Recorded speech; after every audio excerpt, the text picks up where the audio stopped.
They are nearly 7 years older than Venky, so the Venky is much younger than I. And so I hope you keep your activity and curiosity for the future. And congratulations. And thank you very much.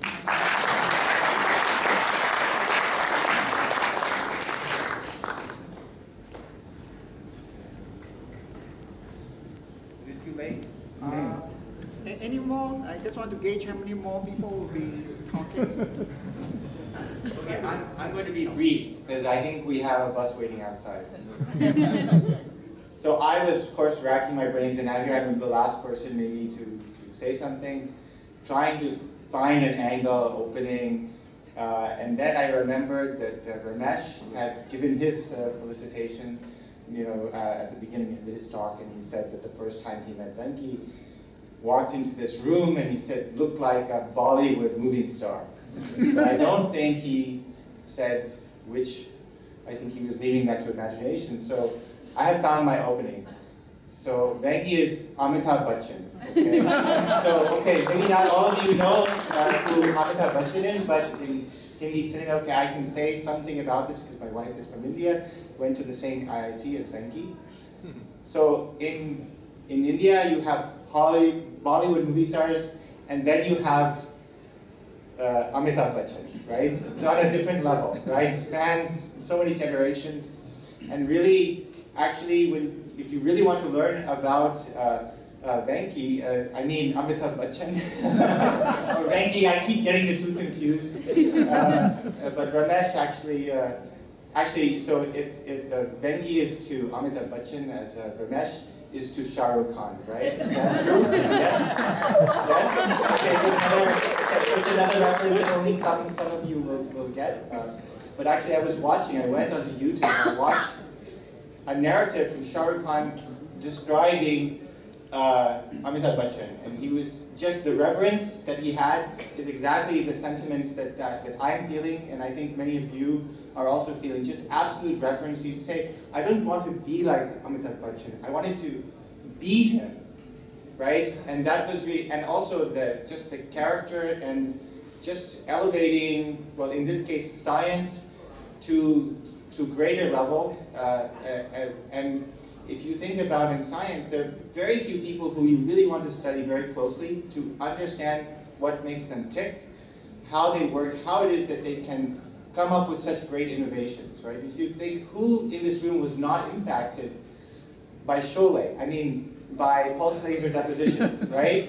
So the point is that that impact is really something that you want to understand, and of course, actually, I think he has written a chapter in which he describes the afternoon in which he had this idea, discussed it with his colleagues who dismissed it, which of course was the fuel that made him want to prove them wrong, and of course led to this great innovation. And it's really that spirit, this 5-6-year-old whatever idea that has never changed. That will not change, as far as I can tell, that really I think we are celebrating here with whatever birthday, right, your 6th birthday. Happy 6th birthday. Do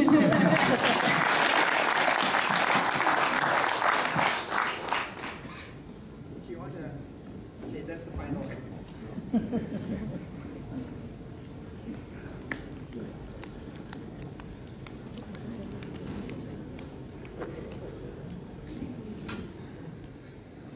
My name is Yang Shuanghorn from MIT. This is actually my first Oxide Electronic Conference. So it's really delighted to be here and say a few words about Venky. And I know Venky for about 2 years through our collaboration on oxygen electrolysis on oxides. So all I want to say about Venky has been said, so I'll be very brief. Venky is you're a visionary and entrepreneurial, and I think establishment of Nanocore on top of the top level of the T building is a true testament of it. You're also a explorer And through our interactions, you really show us your curiosity, your immense passion for learning and science. And I still remember the first time I walked in visiting Venky at Nanopore. He was telling me how he's going to conquer the biggest problem in biology, how he's going to use oxides to enhance selectivity and binding of peptide on the surface of oxides. And in particular, I remember you showing how the yttrial stabilized zirconia can bind a single peptide as a unique way to select peptide to revolutionize how you're going to screen and separate peptides. So I think it's really this passion and this curiosity for learning your imagination inspire many people you work with. Venky is also a very caring individual, and one of my students, Kelsey, who worked with Venky over the past 2 years, often commented on how Venky was very supportive through the reviewing of her first manuscript, how it was rejected and has to be resubmitted to other journals. And throughout the process, Venky was very supportive and remembered congratulating her in passing the PhD qualifying exam. So in this special occasion, happy birthday, and we look forward to working with you in the many years to come. Thank you.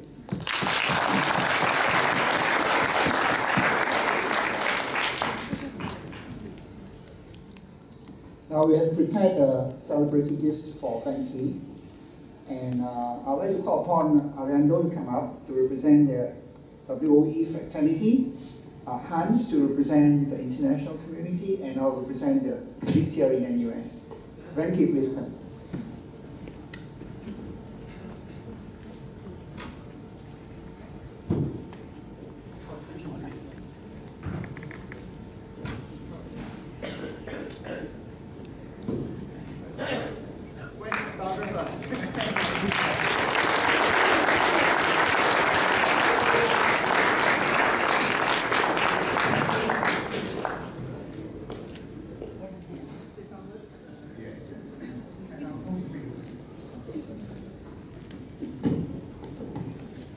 I've actually got a speech prepared, but I've had 3 glasses of wine, so I don't know how it's going to come across. But it'll be probably very interesting, I think, yeah.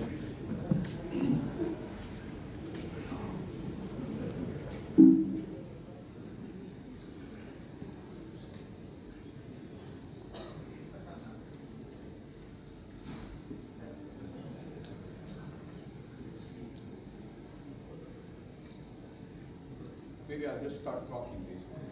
Yeah, actually, what I'm going to tell you about is sort of my past experience and to where I got here today, right? So I give a sort of a systematic account of how things started. Actually, I left IIT in India in 1971 and came to the United States. I remember there were 3 of us who were always together in IIT, and there was a guy named Subbarao and Dharamveer and myself. We 3 were like the 3 musketeers, always together in both IITs. We were always together. And we'd always dream about what we wanted to be, you know. And absolutely I had no idea what I wanted to be. Truth of the matter is, right? So when we got our master's degree, Subbarao said, I want to become a top government official, you know. And so did the other guy, Dharamveer. I also want to become some top leader in India. And they all said, so Venky, what do you want to be? I said, I'm not really sure what the heck I really want to do. I was actually a rebel in my household. I mean, my family, my parents, whatever they told me to do, I will not do it, you know. So if they had to get me to do something, they had to use reverse psychology. They would say, Venky, don't do that, and then I'll go and do it. So then I found out later that that's really what they wanted me to do, you know. So, but anyway, there was always this spirit of a rebel in me. I always felt that I should not listen to somebody else's advice or whatever. I should do whatever I wanted to do, what really I felt inside me that I got to do. So it's kind of a crazy notion, and the problem for me was it made it very difficult for me to work under a hierarchical structure. In fact, even today, I don't think I can really work well in a hierarchical structure. It's very difficult, you know. So if any of you have that problem, don't feel too bad, because you can still survive. You know, I've made it so far. So the thing is that what I've realized is that I think you've got to understand who you are, what your strength is, and what really turns you on. Because what happens is that we all get shaped by people around us, your uncle, your friends, and all this stuff. And they'll all tell you that, you know, to really be successful in life, you've got to be a medical doctor, you know. And so, you know, people define the world around you in terms of this is what it means to be successful, right? And so if you listen to these things, you suddenly start feeling like, oh, you got to follow this path or that path that somebody else defines, and not what you really want to do. I think that's really crucial. I think all my life, I think what I've tried to do is, what is it that I want to do under the situation, and not what somebody else wants me to do, right? So, and I just want to give you an idea of that. So, is it on now? Yeah. Okay, how do you get full screen? Yeah, it's on. Okay. Okay, that's it, right? Okay. So what happened is that, so after I got my master's degree, all my friends are going abroad. People are applying to, you know, various universities and all that stuff, and I really wasn't sure what to do. So, so one day my physics chairman came to me and said, you know, I just got a letter from City University of New York. They're looking for a lecturer, and would you like to be a lecturer in physics? I said, New York City? That sounds great. So I said, go ahead. So he wrote this fantastic letter to the department here, and so I got a job as a lecturer at City University of New York. Then, once I landed up in New York, and it was a great life, I realized that I could do my PhD there in this university. So they were offering all the courses in the night, so I said, okay, I'm going to do my PhD right here. So I took all my courses, went through my qualifying exam, did really well, and then it was time to pick a research topic. And that's when I realized that City University of New York is not Berkeley, not Columbia, whatever it is. I realized that there weren't really exciting problems. So I went to the chairman and said, look, I think I'm going to go to a different university. And the guy said, why? Why would you want to do that? I said, because I don't think that any of these guys are doing research that's interesting to me. Then the chairman said, look, here's what I'll do. I'll strike a deal with you. You go to Brookhaven, Belllands, and all the great places around. So you find someone who will be your thesis advisor, but stay with us in this university, don't go. And we'll give you a full scholarship so that you don't have to spend any penny, you know, you'll take care of it. I said, okay, great. So then I went to Bell Labs to some friends and contacts, and I set up an interview with like about 6 or 7 scientists in Bell Labs. So they all thought that they were interviewing me, but I was interviewing them to see who's the guy that I want to work with, right? So I go to Bell Labs, and all these great guys, all these great ideas. Mark Leventhal, he said, do you know anything about gamma ray astronomy? I said, no. We're going to put this gamma ray spectrometer into space. We're going to look at, you know, lots of gamma ray sources, etc. You know, so all these great guys with so many incredible ideas. Raju Raghavan, you know, I've got this 2-ton indium brick in this basement, okay? And we're going to look for solar neutrinos, you know. Would you be interested in that stuff? And so I listened to all these guys. Finally, Hyatt Gibbs comes along and says, okay, we're building lasers. And then along with Hyatt comes a guy named Sam McCall. These two characters are absolutely diametrically opposite of each other, you know. Sam McCall is a total crazy, wacko, you know, constantly cracking jokes, and Hyatt Gibbs is really serious, you know, really, you know, the real preacher type, you know. And these two guys are teams, and they came and said, we think the next generation communication is through all optical communication. We're going to build the optical transistor. My eyes lit up. I said, that's what I want to do. I want to build an optical transistor, optical bisilicon. So this is the idea of Sam McCall, you know. So this is Hyatt Gibbs. So this is Hyatt Gibbs, right? And that is Sam McCall. You can see his expression on his face that this guy is really up to all kinds of tricks, right? So anyway, they came up with this idea. The idea was they came up with, if you take a nonlinear absorber inside a fabric-powered cavity, then the light intensity, the output power versus input power will show a hysteresis curve, just like that, like I've shown here, actually. This, now what you do, now you see this is all light. Input, these are all big, great scientists and all this stuff, but totally down to earth, really. So for example, Hyatt was an absolute physical fitness freak of the highest order.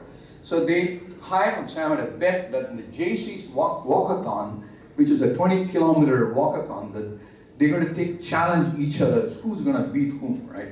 So every morning I come in, there are all these 2 or 3 guys who challenge each other in this race, so they're all going to run this race instead of walking. And every morning I come to the boat, there are all these force diagrams of how a foot lands on the ground, and how they're going to walk or how they're going to run. So one day I got really sick of this, you guys making such a bloody fuss about this running race and doing all this force diagram analysis. So the guy said, all turned around, okay, you young Turk, why did you join in the race?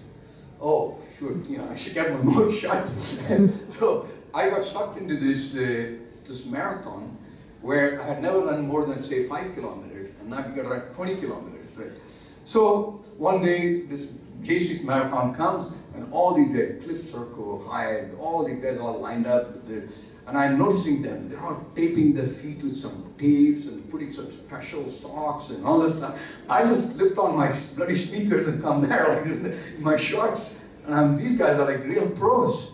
And then the race started. Oh man, 2.5 hours later, I'm on this highway, jogging away like, why did I get sucked into this stupid thing, And 3 hours later, I'm still on the road. Hyatt had finished the race in about 2 hours and 15 minutes, and 3.5 hours later, I finally entered Basking Ridge, literally collapsing, and so finally, Sam McCall and all the cars coming by, move, Venky, move, all these guys. I'm like, finally, get to the final point of the end point. And then I come back home, and then I get this phone call. Don't forget our doubles match this evening. And so that evening at about 6:30, I go to play my tennis game. And then at about 8 o'clock, there was a theorist named Kaushal Pandey, who was actually we were all, the Latinger student, and we were like bum mates in Bell Labs. So he had arranged dinner in his house. So I had to trudge my bike all the way to his house. So this was probably the longest day in my life, okay? So next morning, I go to sleep, I can't get up from the bed. It's about like 12 o'clock. My door is banging away, and my landlady is saying, "Wake up, you lazy bum. You think you run one marathon and you this big deal? We in Germany, we go all the way to the Alps. We come up and down, and we never get tired, and you lazy man, come 12 o'clock, he's still sleeping." Man, tough life. Very, very difficult time, right? Anyhow, the picture I'm showing here is actually optical biostability in graphene. This is done at NUS. We actually stuck a piece of graphene inside a fabric pore cavity, right? And we reproduce this optical biostability. This is green curve is monolayer graphene, and the red curve is actually bilayer graphene. Anyway, that's another story. We'll talk about that. Okay, so this is actually Bell Labs Murray Hill. It still looks the same. It's actually 30 years ago, and really not much has changed, okay? And it's really an iconic place. So what happened is, after I finished my PhD, I got a job at, so I really wanted to push optical communication in all optical transistors. So by the time I finished with Hyatt and Sam, I had demonstrated optical biostability in sodium vapor, and then my thesis was on Ruby, and then after that, we developed this on gallium arsenide, gallium aluminum arsenide superlattices. Man, it was really incredible. So I was like flying high. My dream was to institute an all fiber optic based, optical transistor based link. So the optical communication system group was under this character, this guy with a glass. His name is Arno Penzias, and that guy's name is Bob Wilson. So Arno Penzias and Bob Wilson, that lab was located at Crawford Hill in New Jersey as a very small Bell Labs extension in this place. They did this 35 millimeter wave communication, so they used waveguide for 30 millimeter communication. And so this entire lab was essentially designed like a waveguide, one long corridor under a hill. And if this wouldn't work, they will do radio communication. So there was a hill above where all these antennas were built, right? So what happened is that Arno Penzias was the executive director. when I was hired, they said, yeah, you can work on whatever you want, optical communication, blah, blah, etc. So I said, okay, great, I joined this place. So 1977, I moved into Crawford Hill. And then it turned out that my department head was a guy named Gloga, who had completely different ideas in terms of what I should be doing, right? So that guy comes in, and here I'm all setting up to do this, ordering all the Fabric Pro and this and that. What the heck is that stuff? And they say, oh, that's what we need if you want to build an optical transistor. The guy said, why optical transistor? Is optical transistor available in the market today? I said, no, it isn't. If it was available, why would I be inventing it? So the guy goes like, no, you see, you want to build this communication system. There are going to be things like fax. You know what fax is? And those days fax is just about starting, right? So if you're going to build services, combined services, you're going to put telecom, fax, and all this stuff in one circuit. You're going to design the state-of-the-art system. And I'm going like, who the hell wants to do this crap? That's not what I signed up for. So in the meanwhile, this guy, this Venky who's his boss, right? He and I living in the same city, so we're sharing cars, we're going back and forth every day together. If he left his car in the garage, he takes a ride with me. So Arno and I are really big bump pals and all this stuff, right? So finally, after about a year of struggling with my management, I tell Arno, my department, I got a real problem here. I want to do this, all optical stuff. And this guy's telling me to do things like setting up a communication system. So I don't like it, Arno. I think you really got to do something about it. So Arno says, it's really when you realize in a corporation, a hierarchy of a corporation takes interest over anything like friendship, right? So the guy can, Venky, I'm the boss of this organization, right? If I had to have a choice between firing you or firing your boss, I would fire you. Why? Because you're one person. If I fire you, one person headache, you're gone, okay? But if I fire the boss, that guy's the boss of 10 people, right? I got 10 other guys to contend with now, right? So you see, it's not a question of who's right or wrong. What is easy for me? It's easy to fire you rather than that guy. So I hope I've given you enough message here. You said, oh shit. I used the word, 4-letter word, oh shit. Sorry, you don't mind it. So anyway, I've really, my feeling was like, that's when I learned the first lesson in corporation, right?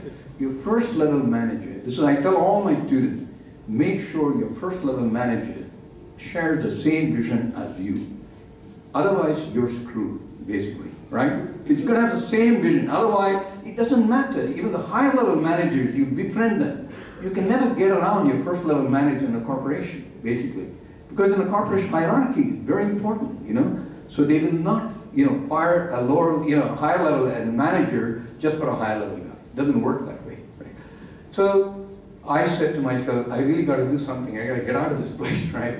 Right about this time, I got a call from a guy named Gene Golovchenko, who's at Murray Hill. So Gene calls me up and said, hey Venky, there's some amazing things going on. The Russians, we found out, have found out this amazing thing that you take ion-implanted silicon and they just put this pulse laser on this ion-implanted silicon and miraculously the silicon becomes a single crystal. Man, it's really amazing. I'm calling you because you're a laser guy. I need your help. So I said, okay, all right. So I got nothing to do in Crawford Hill, so I go right over to Murray Hill next morning and I go to the basement. So the Murray Hill has got this huge basement where everybody puts their equipment that they don't use is lying there. So if you want to start a new experiment, the first thing you do is you go to the basement of Murray Hill and you start scrounging around. What the heck is out there? It's like a huge maze of equipment everywhere. You just search around. So there's Gene and me running around in the basement looking for a laser, basically. And then, lo and behold, we found a pulse ruby laser sitting in a corner there. This is one of the first ones made by Kodak Corporation, sitting there. So Gene says, do you think you can get this to work? I said, sure, why not? So we find out who it belongs to, and they tell this person that we want to borrow this laser for a couple of weeks, and then the person says, okay, so we lug this whole laser upstairs, and in the accelerator lab, they create a corner for me, and I set it up, and I get to work on it, and remove the whole thing apart, put it back together, and so in about a week, we're doing laser annealing of semiconductors, and we annealed the first ion-implanted gallium arsenide. Oh my God. And we could make ohmic contact to P gallium arsenide, which is like an unbelievable challenge in the community. So everybody goes ballistic. They're all saying, and suddenly this laser annealing exploded in Bell Labs like a comet. And there were like 30 groups, all jumping in, all, everybody's competing with everybody. It's an incredible time. It was just unbelievably crazy time. So that's what happened. So this is Gene Golachenko. Gene is now a professor at Harvard, and then we started collaborating with Dave Austin, who had very, very fancy lasers, and we started doing a very nice experiment. So what we would do is, we take silicon, hit it with a nanosecond pulse. You see this yellow one? This is a nanosecond pulse. It's roughly 20 nanosecond wide. And then the purple line is reflected light from a silicon. We measured it with a helium neon laser, and the blue line above is the reflected light from the actual silicon wafer. So the purple line is a zero line in reflectivity, and so you can see as the laser hits the silicon and the silicon melts, molten silicon is a metal. So it reflects very highly. So you see the reflectivity jumps up. So you melted the silicon, and the silicon remains molten and then refreezes. So you see the surface reflectivity drops up, right?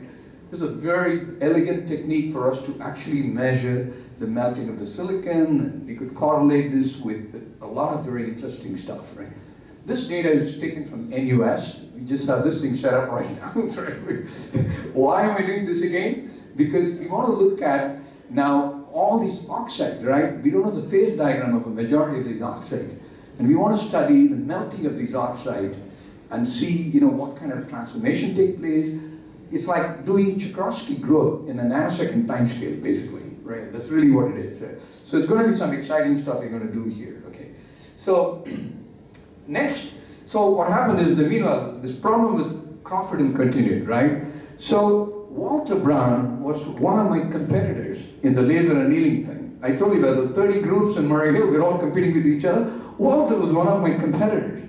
So, Walter, comes and says, one day, I was in Murray Hill, he said, "Hey, Venky, I heard you're having some problems at Crawford Hill," because I told this to all my friends.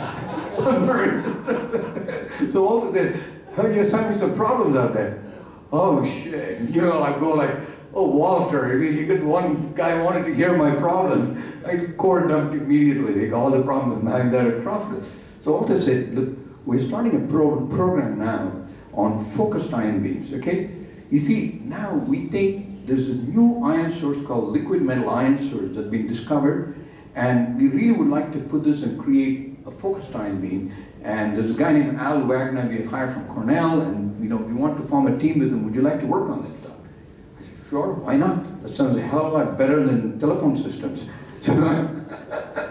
So that was it. So I came over to Walter in 1979 and started working on this focused ion beam with Al Wagner.